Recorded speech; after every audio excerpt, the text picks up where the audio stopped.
നമുക്ക് സന്തോഷം തരുന്ന കാര്യങ്ങൾ മാത്രമാണ് നമ്മൾ ചെയ്യേണ്ടത്. ചില സമയത്ത് നമ്മുടെ സന്തോഷങ്ങൾ മറ്റുള്ളവർക്ക് അസമാധാനം കൊടുക്കും.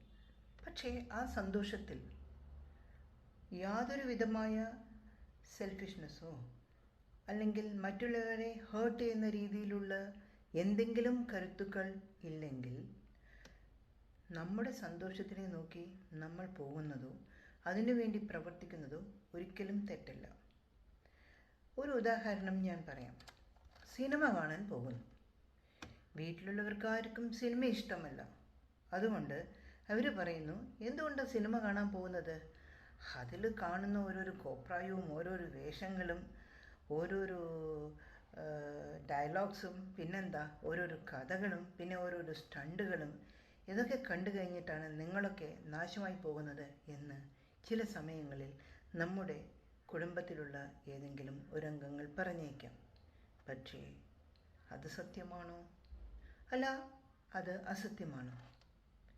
ഇത് നമ്മൾ സിനിമ കാണുന്ന ആൾക്കാരുടെ മാനസികാവസ്ഥയെ കരുതിയായിരിക്കും ഇരിക്കുന്നത്. എന്ന് വെച്ചാൽ അവരുടെ മനസ്സ് എങ്ങനെയാണോ അതുപോലെയാണ് നമ്മൾ സിനിമ കാണുന്നത്. സിനിമേനെ ഒരു എൻ്റർടൈൻമെൻ്റായിട്ട് കാണുകയാണെങ്കിൽ അതിൽ വരുന്നത് എല്ലാം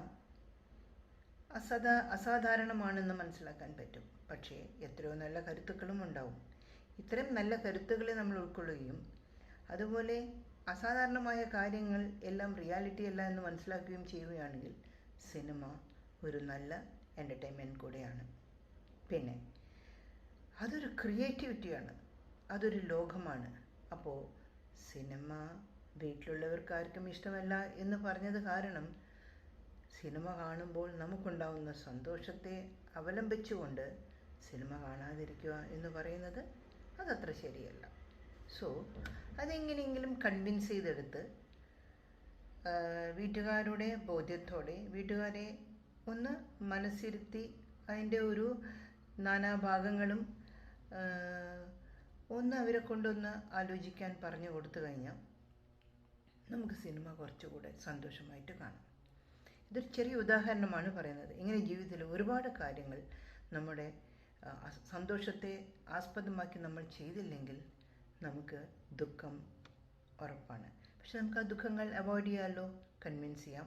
അല്ലെങ്കിൽ ധിക്കരിക്കേണ്ട ആവശ്യമില്ല. പക്ഷെ ചില സമയങ്ങളിൽ നമ്മുടെ സന്തോഷത്തെ നോക്കി ചില ധിക്കാരമായ തീരുമാനങ്ങൾ എടുക്കേണ്ടി വരും. പിൽക്കാലത്ത് അത് നന്മയ്ക്കാണെന്ന് വീട്ടുകാരറിയുമ്പോൾ അത് നല്ലതായി തീരുകയും ചെയ്യും. നമസ്തേ.